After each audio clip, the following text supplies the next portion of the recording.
Hi, Service Alternatives, and happy Friday. Today I'm going to continue spotlighting 3 of our values as represented in stories. The 3 values for today are fiscal responsibility, customer service, and respect. For fiscal responsibility, I've talked a few times about how employment services has been one of the hardest hit service areas for us during COVID. They've got some great news though, and clients are starting to get back to work more, billable hours are increasing, and we're simply able to do more services in the community. The numbers are pretty astounding. We have 77% of supported employment clients in the community doing work in Island County, 75% in Snohomish County.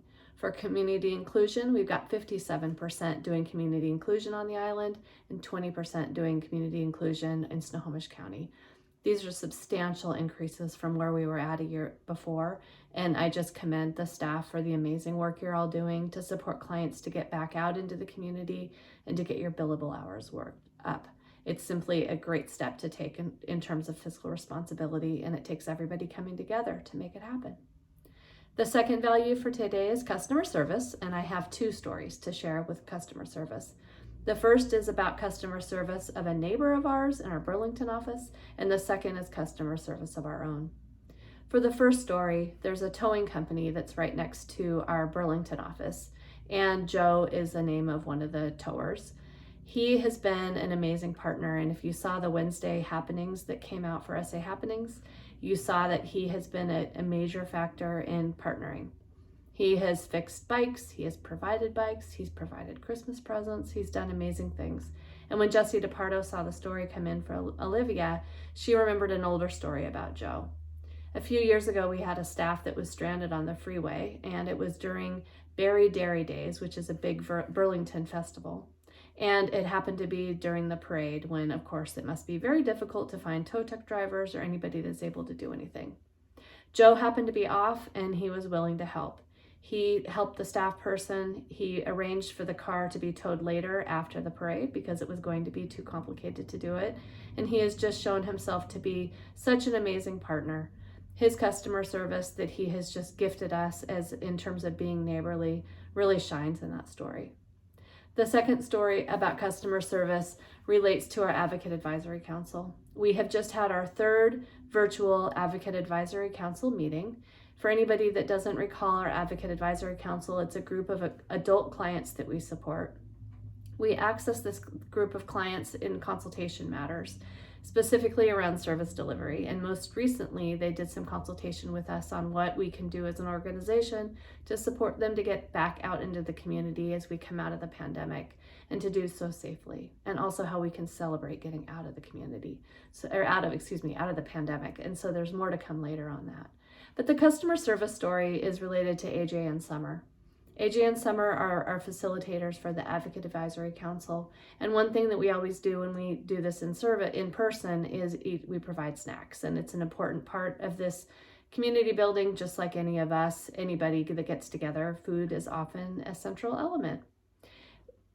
Based on not being able to get together in person and snacks still being important, AJ and Summer have done shopping for the clients and have found ways to get it out, get the snacks out, get a little bit of connection time with them.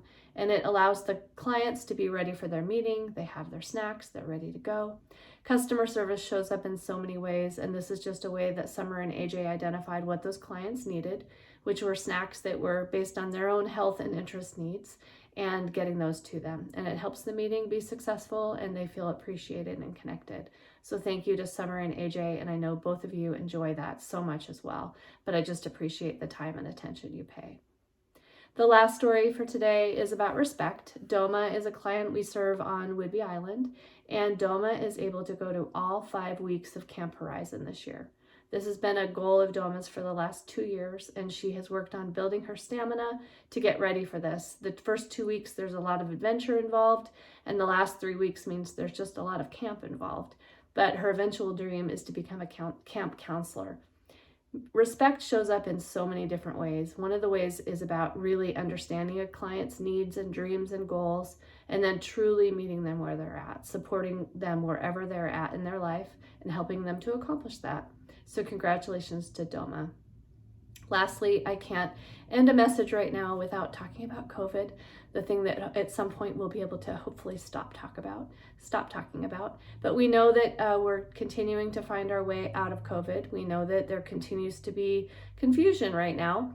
In Washington, as we know, the mask mandate was lifted and there's talk about Washington reopening at the end of June. For us, we're still in the same spot. We are required to go by LNI and Department of Health regulations, and those have not come out yet. So we're waiting on those. What you can do in the meantime is contribute to Washington's vaccination rates. Right now, what we know is that Governor Inslee has said that Washington can reopen earlier if we get to 70% vaccination rates. Just keep in mind that there's now a benefit. There's a way that you can each claim some leave if you need to go get a vaccine, if you have symptoms from the vaccine, and for anybody reading the email, the instructions are there about what to do to go get those. I encourage you to just pay attention, stay strong. We know everybody's exhausted. I'm exhausted. We're exhausted, and we're in this together. Keep staying strong and get out there, SA. Keep showing our values in your work. Bye-bye.